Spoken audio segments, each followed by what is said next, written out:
Pagkatapos ng sunod-sunod na kainan noong Pasko at bagong taon, goal ng marami sa atin ang magbalik alindog. Narito ang tips mula sa ilang kapuso celebrities kung paano ma-achieve ang fit and toned physique. Nitong holiday, kabi-kabila ang party, reunion at kainan. At sigurado maging paborito nating celebrity, napasabak din sa handaan at marami ang nadagdagan ng timbang.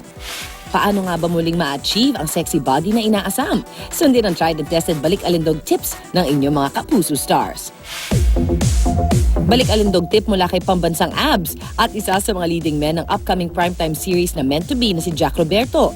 Believe it or not, magkaroon ng cheat day. Sa buong linggo na nag-diet ka, yung Sunday mo, pwede ka mag-cheat day doon. Basta wag madalas. Wala namang kasing bawal. Ang bawal lang yung masobrahan mo siya. Para naman kay Ken Chan, na isa din sa mga leading men ng Meant to Be, kumain lamang ng tama at huwag kontrolin ang sarili sa pagkain.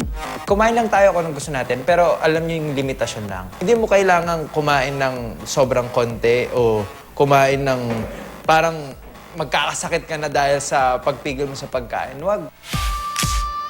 Sa tuwing may handaan, nakatatak lagi sa isip ni Agane ng Encantadia na si Rochelle Pangilinan na kapag busog na, matutong umawat para makaiwas sa dagdag timbang. Siyempre, pag busog na, huwag nang kumain. Yun lang naman yun eh. Tama na. Though, masarap talaga makipagsabayan ng kainan. So, pag busog na, enough na.